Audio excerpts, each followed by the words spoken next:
Much for joining us tonight for part two of our Beyond the Body series, exploring holistic healing. Tonight we have Katrina Dill, actually known as Kat, joining us.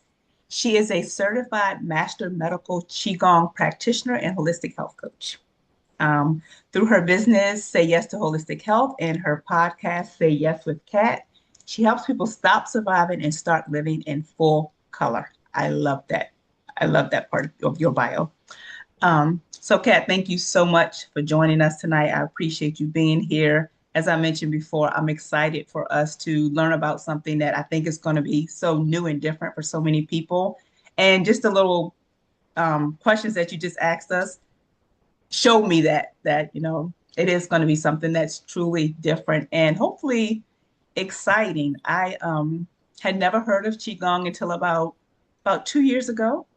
I went to a natural practitioner and an acupuncture doctor in New York. And she gave me a list of things to do when I got home, including supplements and homework and things to do first thing in the morning, things to do at night. And as I'm reading through my list, my night list said Qigong. Um, Find a video on YouTube she had in parentheses. And I was like, what is that? What is that? So I found my video and thought, this is interesting. Didn't do it probably as often as I should have and didn't stick with it, but it was definitely an introduction. And I understood her point of, having me do that and de-stress before going to bed. So thank you for being here again. We appreciate it. And we're just going to jump right in. Again, the flow is very casual. Ladies, Janelle and Trina, if you have questions for Kat at any time, you want to learn a little more, please feel free to just unmute yourself and chime in, okay? So, Kat, can you just start by sharing a little about yourself and your background in holistic healing? Definitely. I think most of us start our journey in holistic healing because we get sick, which is exactly where mine started. I was having some lower back issues at 28. A chiropractor told me I was going to need back surgery. And as an athlete, that was very shocking. So I started exploring other avenues for pain relief. I was a pretty athletic, pretty competitive. So looking for things to keep me out on the field, keep me running, keep me swimming, keep me biking. And just holistic medicine came up in general. So things like acupressure, rolfing, changing your diet, understanding what foods are, inflammatory and which ones support being anti-inflammatory without having to take medication. So that's kind of how I came into holistic healing. I'm a very curious person. So I explored a lot of different avenues, and one of them was Qigong. I'll talk a little bit about that later. But once I discovered Qigong, that was it for me. It resonated more than anything else. I dove 110% into it. So as a medical Qigong practitioner, I spent about 1,000 hours over 4 years of training and really understanding what it is and what traditional Chinese medicine is. Awesome. Wow. So for those of us who are completely brand new, how would you describe Qigong in like simple terms? Yeah. Can I start with the roots? Yeah. Yeah. All right. So I'm going to ask us all to time travel a couple thousand years ago to ancient China. And what you have is your practitioner in the community that is taking care of people, keeping them feeling well, and they get paid once a month. So kind of like we pay our insurance, people in the community would pay the practitioner the same fee every month, unless they were sick. They didn't pay more. They didn't pay at all. If they were sick, the practitioner did not receive income from that person. So it really motivated these practitioners to come out of the office and into the community and start to observe and pay attention to people and learn like what was getting them sick and what was making them feel better. And they realized it was things they couldn't see. So let's think about it. What's the number one underlying reason for illness? Stress. It's not a telephone pole in the middle of the road that we run our car into, right? Something we can see. It's stress, which is something we can't see. And what's one of the most uplifting things for you? What makes you feel good from the inside all the way out? even if you have a migraine, even if you have, digestion issues that day, even if you have back pain, what is something that makes you move through that? Love, right? It's not a pill. It's not a massage. It's not a welcoming bath. It's love. And you can't see it. So what it led these practitioners to understand is that there's something I can't see, but I can feel it and I can have this relationship with it. So they called it energy. So the first word of Qigong is actually Qi, the QI, and it means energy. So as they started exploring these observations and writing them all down, they recognized that if they mapped how the energy moved and they mapped what it was and experimented, they could start to cultivate that energy and make them feel healthier and feel better in their bodies and then help other people feel better. So the second word of Qigong is cultivation. So Qigong is literally the practice, the ancient Chinese practice of energy cultivation. Wow. Okay. Right? Anyone have any questions on that, or um, need better understanding? No? So the next question people usually ask is like, okay, well, it's energy cultivation, but what does it look like? Like, what are you actually doing? Um, Qigong is movement with breath work with intention. And the reason why we do the movement and the breath work and the intention is to move energy around in our bodies in a more balanced way so that we feel better in our body. Like, it can get rid of pain, it can get rid of inflammation. There's medical evidence of it, like, curing tumors and cancer and digestion issues, just like acupuncture. It uses the same principles. So it makes you feel better in your mind or in your body, but it also makes you feel better in your mind. So it's also helping you offload your stress, getting rid of your worries, helping you reduce your fears. And then it helps you, so it helps you with your body, it helps you with your mind. And the other reason why you do these movements is to help you with your spirit, to help you sort of like just sort of feel open. It's not a religion. It's just this openness to the energy around you, and you become more open to the people around you, and you establish better and stronger connections with people around you because you're more open and aware of them and their needs. Okay.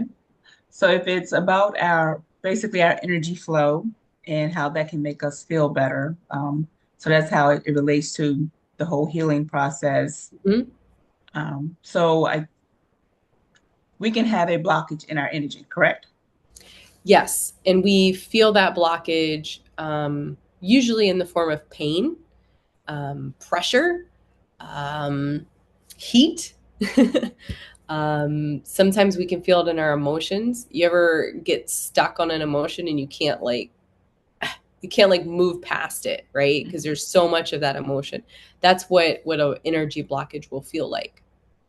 Mm, okay.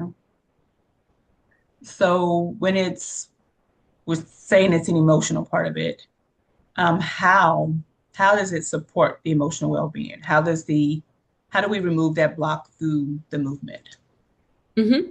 So with typical qigong, you could do an exercise.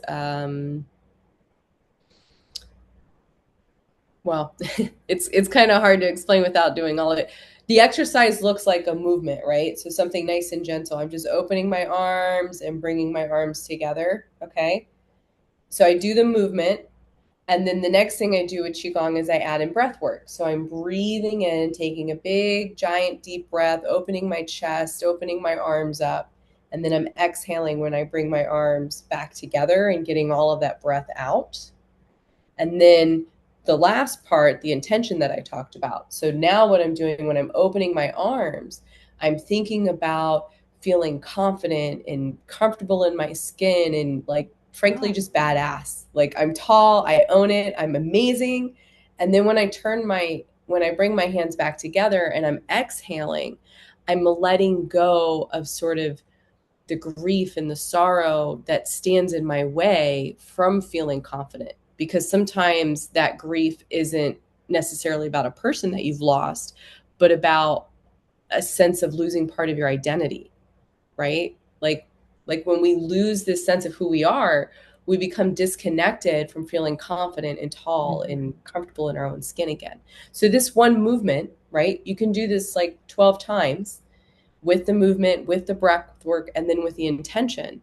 And what it does is it literally starts to move you into a better place emotionally where you feel more confident. You start to release and let go of that grief and that sadness that's been standing in your way. So what it made me think of is sort of like affirmations, but you Mm-hmm. do a movement with it. What's what's the importance of, we tell ourselves, okay, I get the affirmations, I'm building my confidence, I'm believing in myself. What is, and I'm sorry if I missed this, what is the importance of doing that with the particular movement that Mm-hmm. allows that um, blockage to open up? So in ancient China, for thousands of years, not just in China, this happened in India, this happened in Japan. You see a lot of energy work that has these same findings. Okay, so for all these different people and all these different cultures to have the same findings, for thousands of years, people studied how energy moves in our body and they mapped it. And they found all these correlations with how the energy is moving with um, organs and with seasons and with foods. And they're like, they started experimenting and they found if I move in this very particular way with this very particular intention paired with it, then I have a greater improvement with that specific thing. So the reason why we're opening our arms and we're opening our chest and we're taking really deep breaths is so that we focus on our lungs. Because one of the mappings that they found is that we hold grief and sadness in our lungs. They mapped this just based on observation.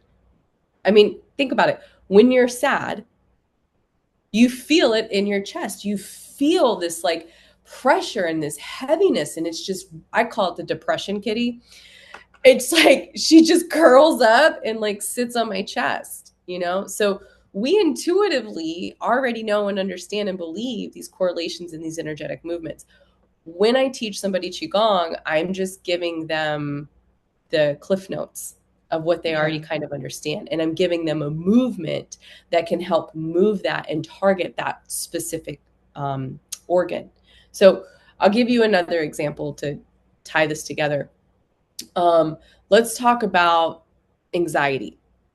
Okay. So there's 5 key organs. Each organ holds a particular emotion and a particular kind of pairing with it that can offset it. So let's talk about anxiety. Where do we feel anxiety? In our chest, In our chest. heart Thank you. palpitations. Yeah. Heart. Exactly. Guess what? Anxiety is held in the heart area.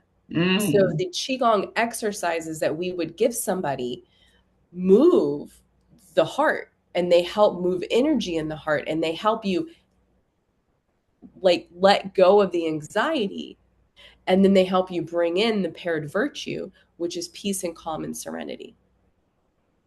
Like Wow. that makes so much sense, right? Yes. Anxiety, if you had to pick the absolute complete opposite of anxiety, it's peace, calm, and serenity. Hmm. And it in the Qigong study says anxiety lives in the heart. So treat the heart. Do a movement that targets the heart. Um, so I mentioned before I have like an athletic background. I'm also an engineer, like back in the day. So I'm very left brain and very scientific. And they're telling me this, and I'm like, yeah, okay, like fine. I hear you.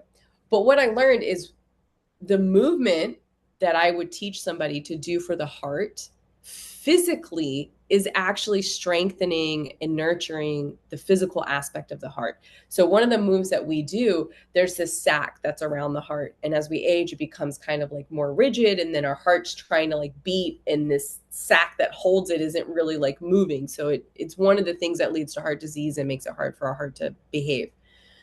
This movement moves and stretches and helps that sac become more lubricated so that we like decrease the aging impact on it, and it allows our heart to beat more effectively for a longer period of time. So Wow. these movements are specific because they have been tied to how the energy is mapped in our body, but there are also a lot of like physicalities behind it that make sense and support the same thing. Wow. Thank you. Yeah, that's so the word that comes to mind is neat. Like it makes so much sense when you say it, but it's things that we truly just don't make the connection with initially.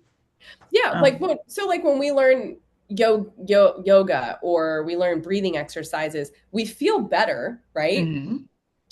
But we don't have the opportunity to supercharge it.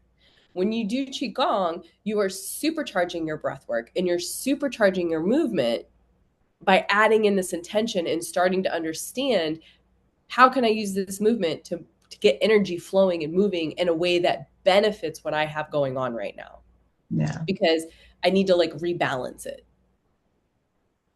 Awesome. So, what kind of results or transformations have you seen in people practicing medical qigong? A lot. I'll talk about my own personal first experience, the one that was like, sign me up, I'm drinking the Kool-Aid. Okay. So back in the day, had the back injury. I overdo it, and I had been in pain for 6 months. I'd been to my chiropractor. My chiropractor's like, maybe you should see a therapist. You're just too stressed. Go to the therapist. The therapist is like, I don't know. Like, I can't fix this. I don't know what's wrong with you. They happen to be friends. So, of course, they talk about me behind my back in a loving way. So, I go into my next appointment with the chiropractor, and she says, I think you should try Qigong. I'm like, what is that? She's like, it's energy work. I'm like, I don't know. I don't know about that. She's like, just go. All right. So, when you go to get a medical Qigong treatment, you lay on like a massage table, fully clothed, kind of like if you were going to an acupuncture appointment. Mhm. And the Qigong practitioner is going to use their energy to move your energy, to rebalance it. Okay. So I lay on this table for like an hour. She's playing, spa music. It's relaxing. She does not touch me. Never once did she put her hands on me for an hour. I got off the table, and for the first time in 6 months, I had zero pain in my body. Wow. Zero. I didn't have, my stress level was reduced. Like, and I'm someone who lives healthy, is super active, who had been doing all of these things to feel better, and I hadn't been out of pain in 6 months. First time, zero pain. It was amazing, and it lasted for a while. But you have to continue to do qigong. Like, you have to do your own movements or keep going and getting treatments so that you can have that sort of sustained wellness and well-being. So that Mhm. was my own personal experience. It's why I got into this. It's why I became a practitioner. But as a practitioner, I've seen some really cool transformations. The first one for me that really kind of moved the dial is this woman who for years had been in pain. She had rheumatoid arthritis all throughout her body. And I met her. I was teaching about herbal tea, and she showed up, and we just started talking, and she's like, I want to come get a treatment. Sure. So she comes in and gets a treatment. And after, she sits up and she just starts crying. And I'm like, I broke her. Like, shit, what did I do? She is sobbing on my table. And she collects herself and she comes down and she's like, I have no pain. I don't even remember what that felt like. Oh, wow. Yeah. And she sustained that benefit for 2 weeks. And then she started doing her own practice and kind of went on. And I got into holistic health because qigong will get you so far, but like when you have rheumatoid arthritis, you really do need to make like dietary changes to stop having those issues come up. So there was other work she had to do as well. But Qigong, like, sometimes it just shows you there's a light at the end of the tunnel when you are experiencing that level of a health crisis. Yeah. So that really moved the dial for me. And then, there's other smaller wins. Like, I had a client today, she's in a car accident recently. She has a concussion, but she also has some swelling in her legs and she had some bruising. She's had a lot of pain in her ankle. So she came in, I gave her a treatment, and we looked at her legs before the treatment, and they were kind of swollen, and you could sort of see these like varicose veins kind of coming up the legs. And she's in a lot of pain, and there was some bruising. And we get done and we look at her legs, and we have a hard time finding the bruising. The veins that had kind of creeped up had come back down, and the swelling was like completely reduced. And I was freaked out. I'm like, holy shit, like I didn't even touch her. So it's really cool. So the treatments themselves are like, they're amazing. They're so much fun. They really can give someone that boost that they need. But like I said, you have to start doing the movements yourself, right? Yeah. The treatments are to give you a shift, to help you with the really big major lifts. But the daily Qigong practice is what I always advise people. So I've been teaching a perimenopause and menopause class. So it's Qigong flows just for women that are experiencing hot flashes and sleeplessness and irritability. These are all things we can address through energetic rebalancing. I've had a client, she's been to every class I've had so far, and she's hooked. She's like, my night sweats are gone. My hot flashes have been completely reduced. I have so much more energy. She also has an autoimmune disease, and she's been experiencing a relief in symptoms from some of those as well. So whether you get a treatment or whether you just start practicing on your own, I've seen some really big changes in people. Wow. So what about that's perimenopause when my ears perk up. Yeah. um, but those I don't have typical symptoms. My symptoms are very atypical. So what about like I don't have hot flashes. I don't have night sweats. But it's hormonal changes happening that cause me to get things like vertigo. Um, Mm. so do you think your class would the movements would also, because at the end of the day it is about the hormones, it still would help, or would that be a different practice, do you think? So it would be something that I would start to integrate into the class. So I've built the class around the symptoms of the students that are having them, because a, a, a woman, a woman that does the exercises for hot flashes still benefits from that. Okay. I don't have men do them. Yeah. And they can, right? Like if they need some energy increasing, or there's somebody that, so we talk about each one kind of having a particular element that they're strong in. Somebody who's very, very strong in fire.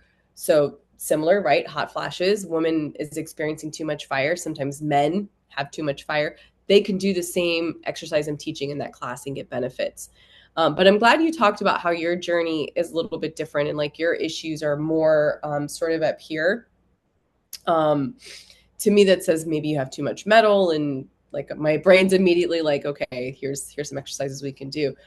But I have been diving, because I do holistic health and it's not just Qigong, I've been diving super deeply into how we look at women with menopause symptoms, because there's like this broad paintbrush, right? Where Yep. we're like, well, she's having this symptom, so this must be the issue. When we look at what Western medicine calls menopause or perimenopause, when traditional Chinese medicine looks at that, they don't look at this person as having a night sweat. They're looking at where is an imbalance in that particular person, because the night sweat is just the symptom. Something, yeah.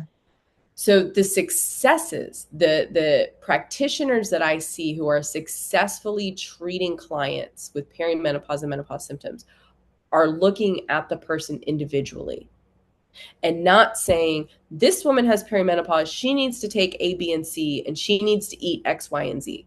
They're looking at the person and trying to figure out, how did you arrive at perimenopause? What is your story, that brought you into this space? Because there's something in there that's going to help us learn what we need to adjust and help with. Like, I've been geeking out. I just picked this book up. It's called Going Menopausal. Oh gosh. And it was just released in 2025. And I just started getting into it. But it's like super, super researched, like medical research. And the author also wrote Lies I Taught in Medical School.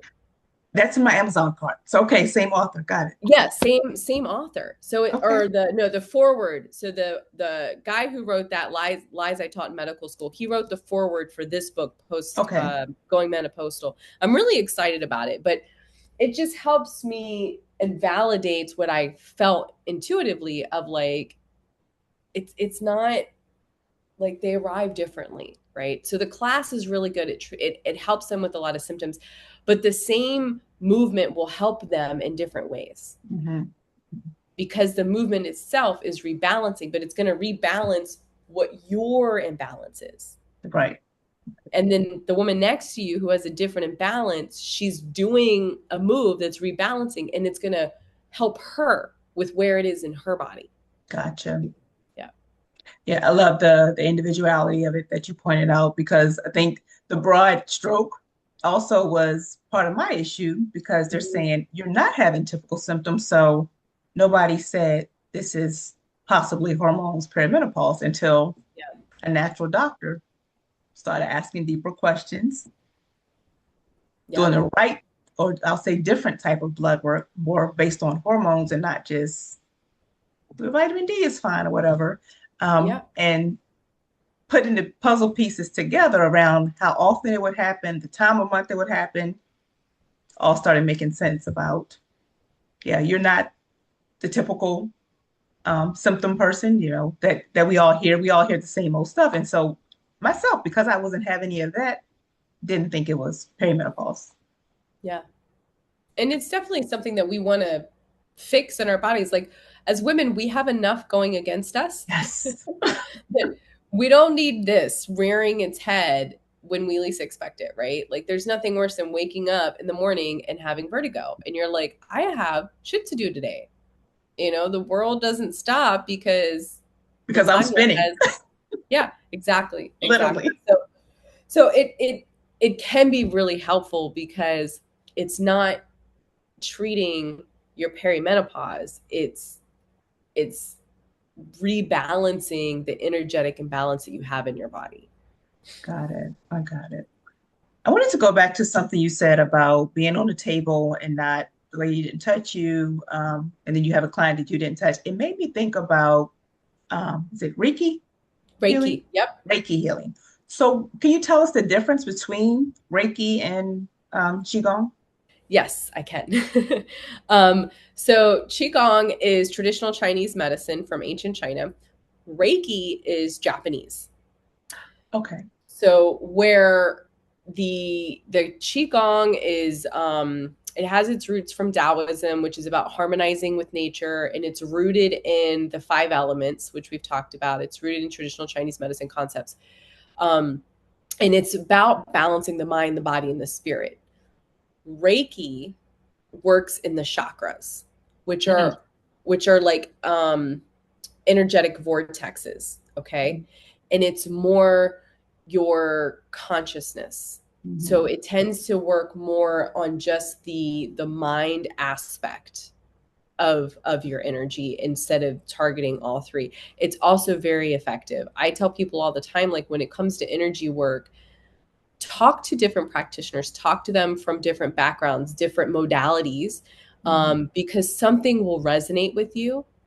And the more I learn about all of these different modalities, there's so many overlapping commonalities. They're all working off the same energetic framework.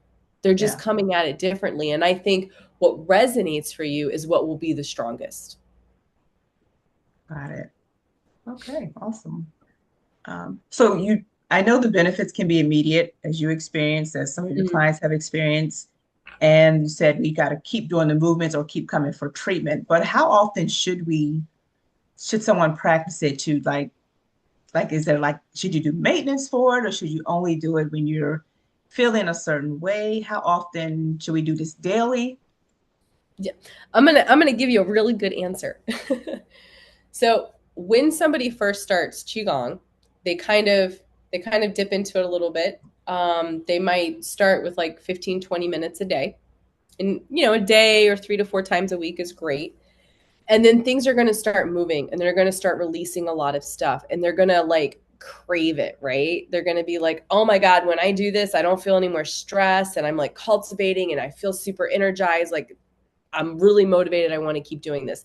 So then they'll kind of go through a period and it could be a month, it could be 6 years, it could be forever. But it's going to be this period where they're doing like 30 minutes to an hour every day without fail. That's their thing. Okay. And then you have this state where you are sustaining, right? You've built up this muscle, you've built up this energetic resilience, right? You know how to quickly protect yourself, you know how to quickly offload things that aren't helpful for you. These typically tend to be practitioners because we spend so much time working on it. So a practitioner, I would say a couple of times a week, I might do like a 30 to 45-minute practice. But my like go-to regular practice that I really try to get everybody committed to because it has the highest level of compliance is 20 minutes. Okay. So you get up in the morning, you do a warm-up that takes you 5 to 8 minutes, and then you do a practice that takes you 10 to 15. Like for me, I'm like any amount of qigong is great. It's just about like getting you to do it every day. And I find that this 20-minute where you're doing a warm up and you're doing a quick little flow, people are more likely to do it every day. And that's when you get the most benefit. So if an hour is like mind blowing and you're like absolutely not, fine, no problem. But dip into it. Dipping into it a little bit every day is kind of what helps you sustain it. Do you kind of did some movements earlier, but do you have something simple that you could kind of share with us? Or let's say, a lot of us unfortunately sit all day for work. Mm-hmm. And I'm feeling, and maybe it's because work is piling on and I'm feeling the anxiety and panic build up and the heart palpitations are starting. Is there something we could do really quick, maybe even while we're sitting, or if we just have to stand at our desk that could help in the moment until we can get away for that 20 minutes? Yeah. So the on my website you can go there's like up at the top it says a YouTube channel and it has a video for the warm up and it has a video for the golden ball. Those are the two that I suggest to a lot of people. And then there's also the healing sounds. So getting up and doing the warm up first thing in the morning and doing one of those two is going to like create that resiliency and get you going first thing in the morning. And I just want to make sure everyone knows that those videos are available.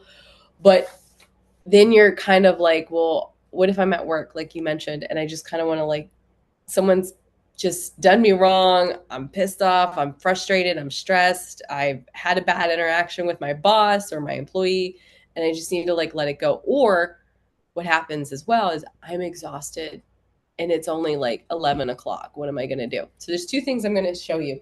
The first one is called pulling down the heavens.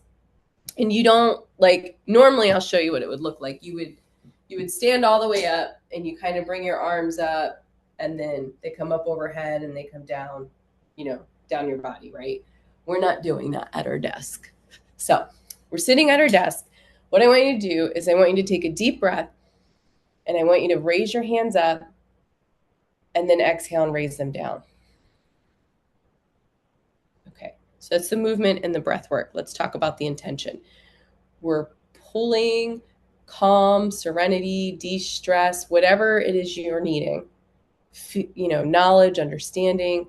And when we exhale, I want you to think about something like pouring over you and washing out the stress, the fear, the worry, the anxiety, washing it all the way out your body, down your feet, into the ground.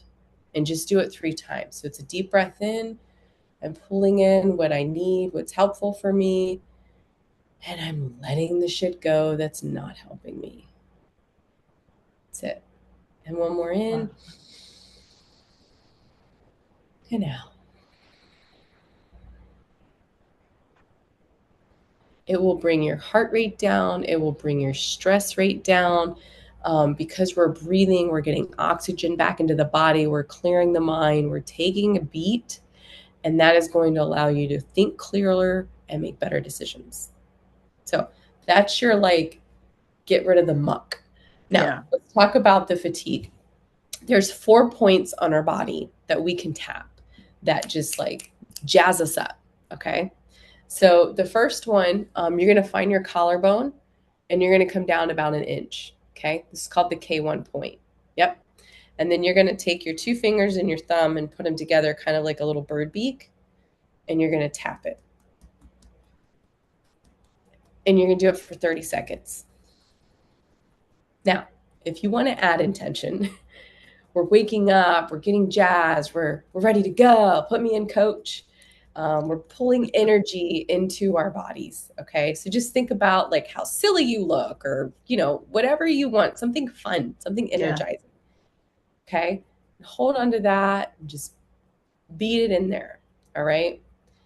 Now, the next point we're going to do is our thymus gland. It's right here. We're just going to wake it up a little bit with a thump. So it's just like that. It's kind of a soft little fist, just a little thump.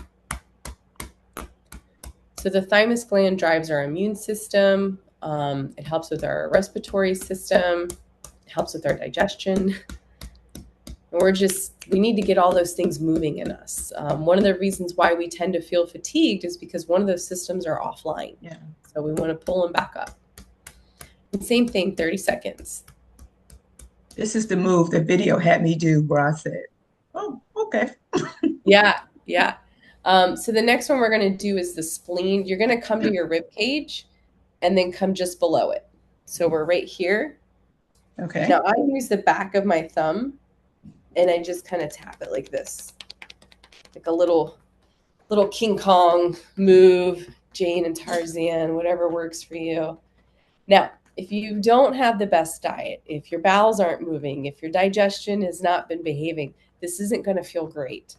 Do it anyways. It means you need it more. Yeah.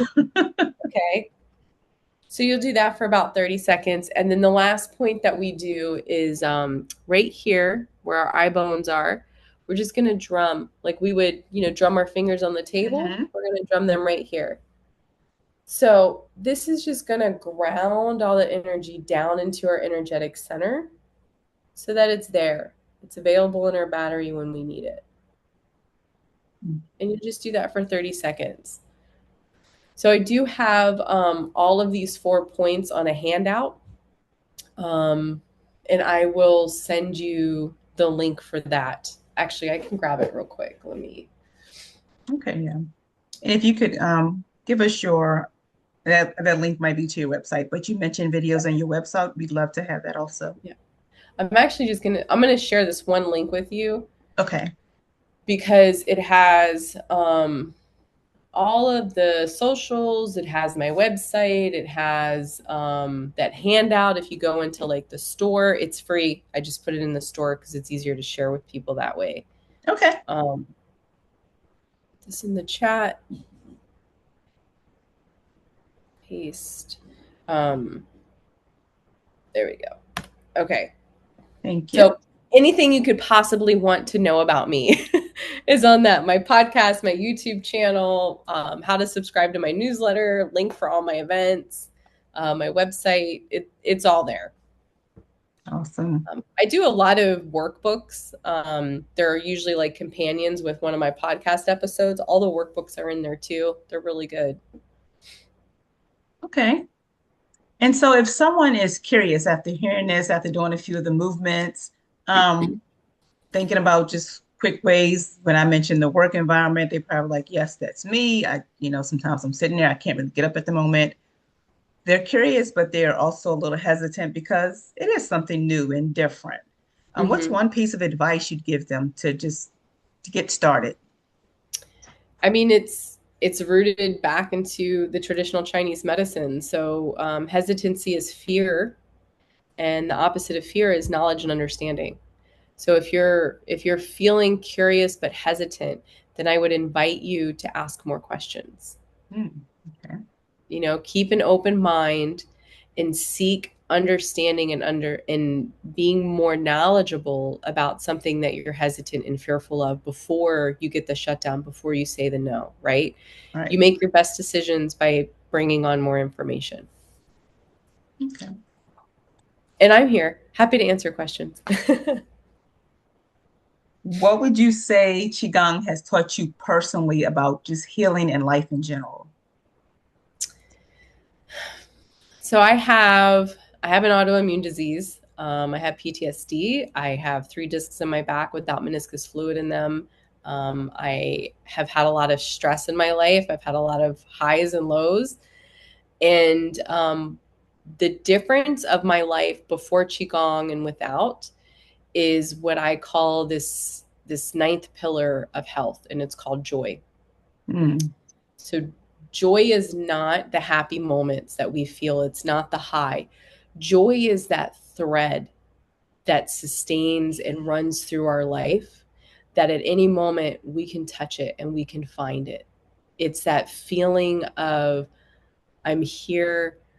I'm maybe for you, it's I'm safe. Maybe for you, it's I'm loved. I'm worthy. It's joy is that constant core feeling of okayness, mm. the contentment. My life with Qigong created that thread for me. And because it's there, my overall wellness and well being is better.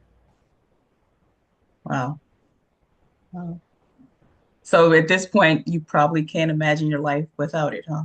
Absolutely not. Yeah, Nope.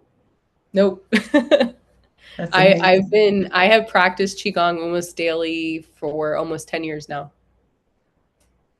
Wow. Well, you have definitely made me like think back and say, I should have really dug more into it, but it's never too late. It So is I'm never too definitely, late. yeah, Yeah. definitely interested in getting into it more. May even book an appointment with you to start and just go from there. Yeah. Look, Latanya, a lot of my newest clients are in their 70s. It's Wow. never too late. Wow. Well, I'm Yeah. definitely not going to wait that long. So, Awesome. Trina, do you have any questions for Kat? Oh, did we lose her? I know we lost We Janelle. did. We did. Can you send me the recording though?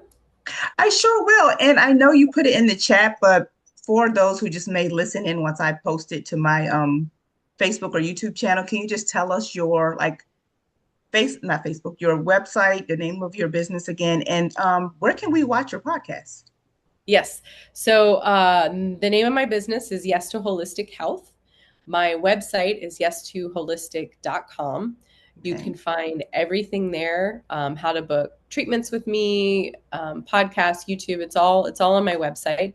And the podcast is on YouTube and Spotify. Say Yes with Kat. Okay. Yep. Well, thank you so much again for doing this, Kat. I have learned so much tonight. And like I said, I'm excited to dig deeper. I'm excited to share this with others. And you'll probably be seeing me soon. Any last words, any closing thoughts for tonight? Find your joy. Oh, I love Whether it. whatever it is, find your joy. It makes a difference. Yeah. Love it. Again, thank you so much. And I will send you this and we'll be talking soon. Yeah. Thanks, Latanya. Have a good night. You too. Bye bye. Bye bye.